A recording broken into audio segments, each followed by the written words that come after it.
Hey buddy, Cheese Grits and NyQuil, Western Massacre Locksport. I'm going to do a review on the Huck Dimple picks. I just got them in, and about a week ago, and I've had some time to play with them. I did some modification to one of them, well, a couple of them actually, but I really only have used one. I've smoothed it out quite a bit. I will polish this more as time goes on, but I feel like I have a handle on what I'm doing enough to at least give a review on this at this point.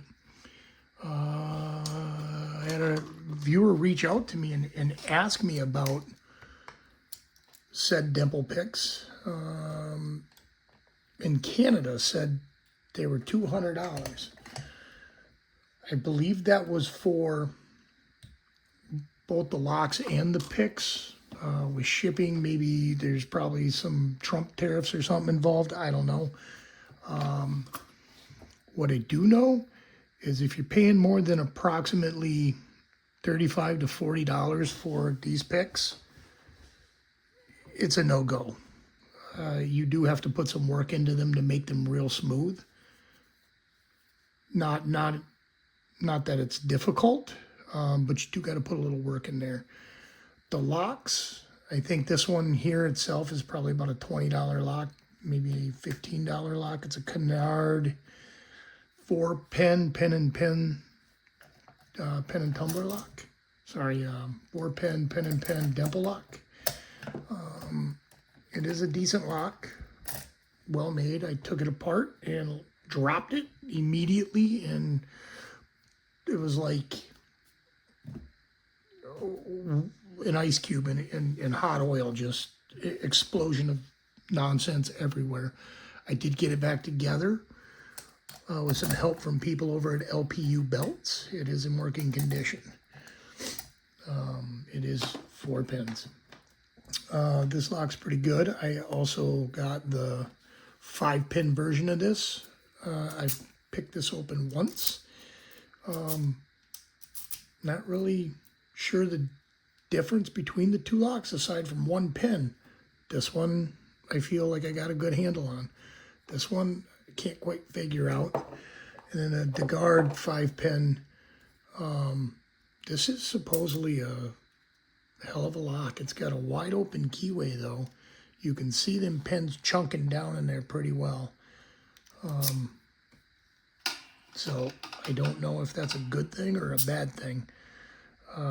But I can't pick this one as of yet. Soon maybe. I hope. But we are going to go at this one live, and well, not live, but we're going to go at this one in one shot and see realistically how well I can pick this one to demo the picks. Granted, I have spent a little time in this lock and I feel like I understand it, but that was yesterday. This lock may have changed its mind, and we might not be seeing eye to eye today. I'm going to use the standard with the package turner. I like this turner. It came with other turners, which this one, okay, I guess I understand, not in this lock. Maybe in a different lock, I might need to stack 2 of them. I'm not opposed to that. This one, I'm not really sure what to do with it. I'm sure the use will become apparent at some point. I don't know what the hell this is. I still don't know. But I'm going to lick it too. I have been using it to reset. There's like some interactive pins in here to get this to go back to reset. I've used this for that. I don't know if that's what it's for. I feel like it might be because it works pretty well there. But I could be totally wrong. If somebody knows what this is, put it in the comments. Let me know, because I do not. So we will go ahead and pick at this. See if we can get it open in a reasonable amount of time. I'm going to pull the tension away from the lock. I've been picking both directions, both this way and this way.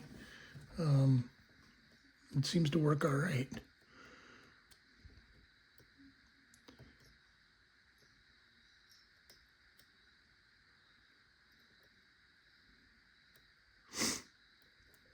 And immediately going into problems. It's all right, we'll reset quick.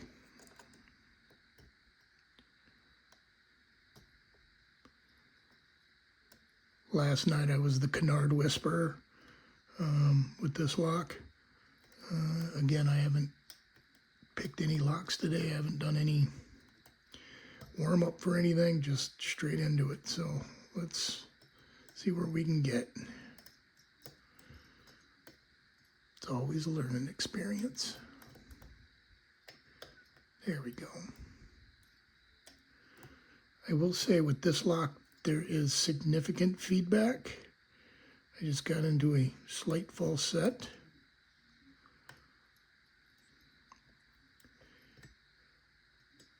And I could feel it false setting. There we go. We are definitely in a false set. And at this point it should, based on prior interactions with this lock, it should open real quick here. There we go. Okay, so we get there and the lock doesn't want to turn. So I feel like, I know I can use this to do it, but I feel like this is actually for resetting this. I don't know. That's what I think this is for. Maybe it is, maybe it isn't. Now we're going to pick it the other direction. I'm not really necessarily, I think I like pushing into my pick to pick. I feel like I get better feedback. I don't know. I've kind of heard it pitch the other way, which is why I started picking the other way. But I don't know.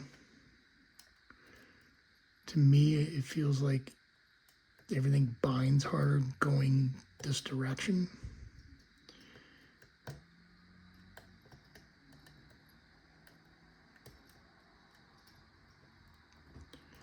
feel like I need to actually like play the tension game going this direction though.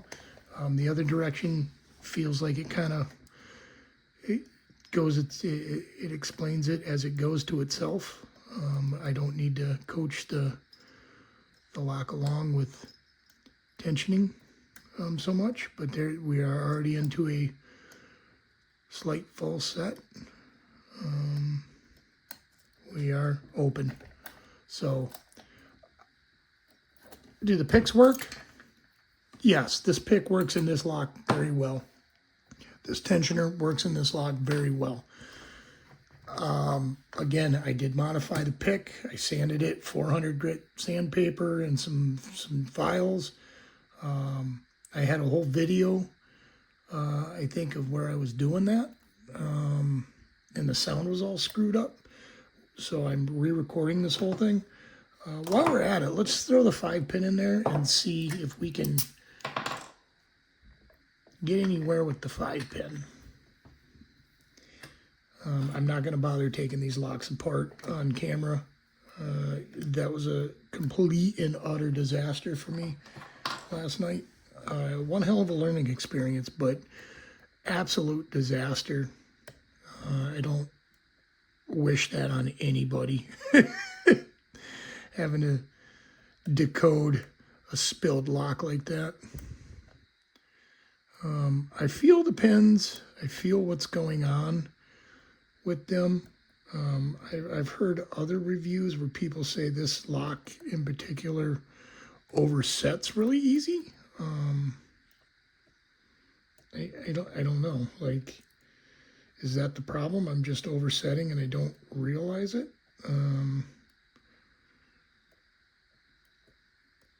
Because right now everything feels, oh, there's some binding, but everything feels like I can't set it anymore, and all I've done is basically touch the pins.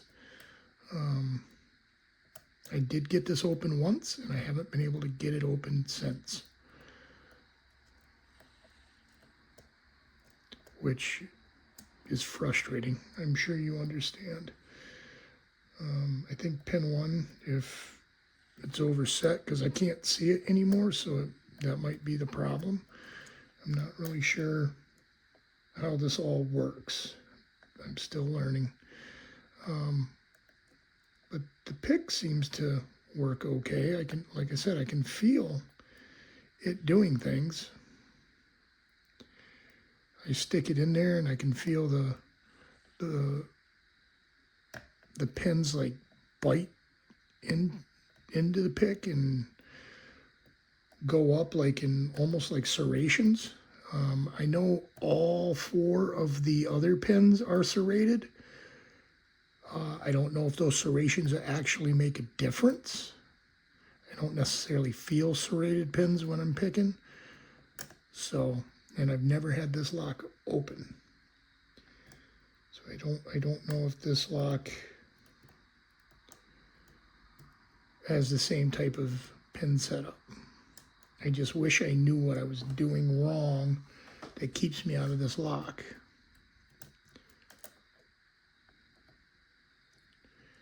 Let's try tensioning the other way.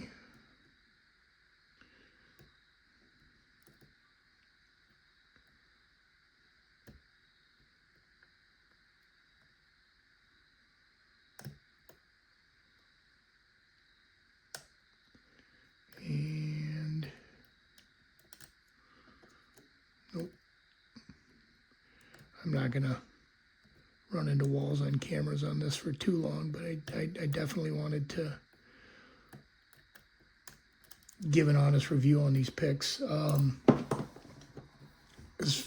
From what I know, and that's not very much, but as a beginner, relatively beginner lock picker, and definitely a beginner with Dimple locks, a little bit of smoothing, and these picks are more than functional.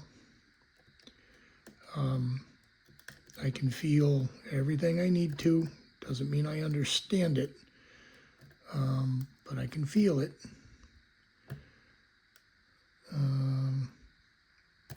For $35 to $40, these picks are wonderful. I can't justify $200 on any picks, even though when I was first getting into this, yeah, oh, the more expensive the kit, the better. That's not true. That is not true at all. I've got so much rakes from all these kits and raking devices that, like, I'm sorry, if the sport, like if Locksport was just raking locks, sure, but it's not. A lot of it is single pin work. And when it comes down to it, like, single pin work is satisfying to know that you actually navigated your way through the maze and you got where you needed to go. Raking shit open is that's not necessarily a skill. I mean, granted, it takes skill to be really good at it, but you can rake your way into damn near anything that you need to. When the end of the world comes, like, you better believe I'm raking into whatever I need to, but it doesn't necessarily mean I'm skilled.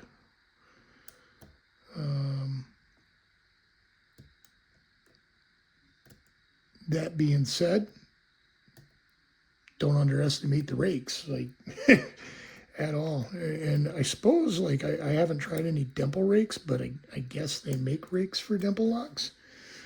I suppose it goes the same with them too. Like, if you can get into it with a rake, awesome. Like, you have accomplished what you've set out to do.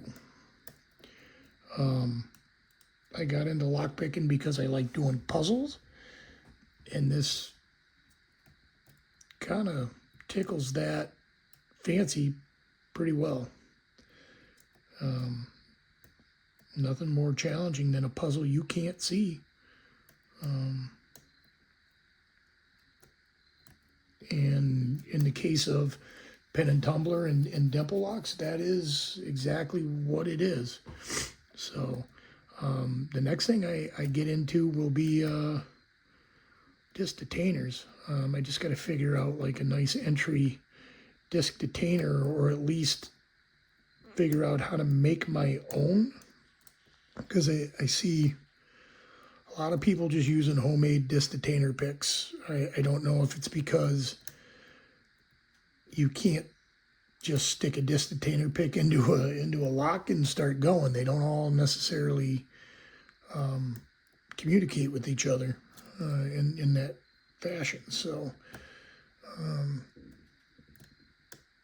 sort of like, I guess,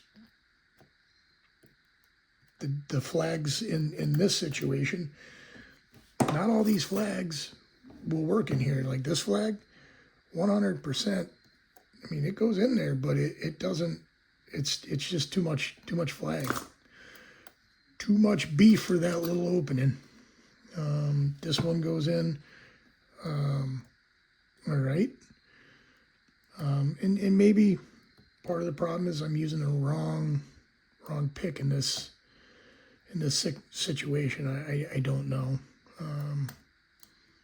I have spent a handful of hours screwing around in this lock, so I don't know. I feel like I should understand it a little more, especially being that I've got this one pretty well figured out. We're going to open this one more time just to make sure I am on the level with it. If 2 times ain't enough, do it a 3rd time. I mean, I guess that's what we do, is open locks, close them, and open them again. Kind of the silliest, I guess, hobby I've ever broken down, but yeah, that's really it. I open locks just to close them back up and open them again.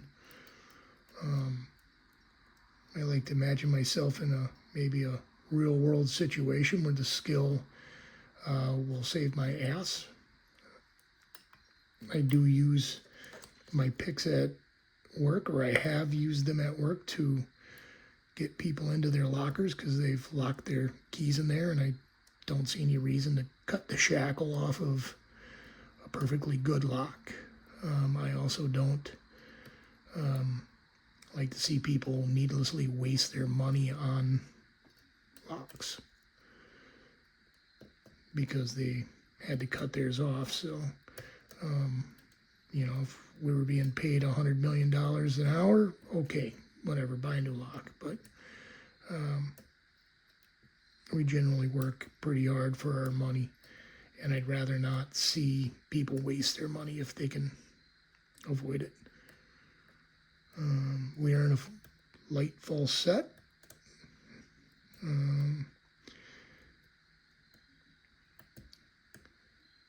am struggling to get under these pins now all of a sudden. Not really sure why.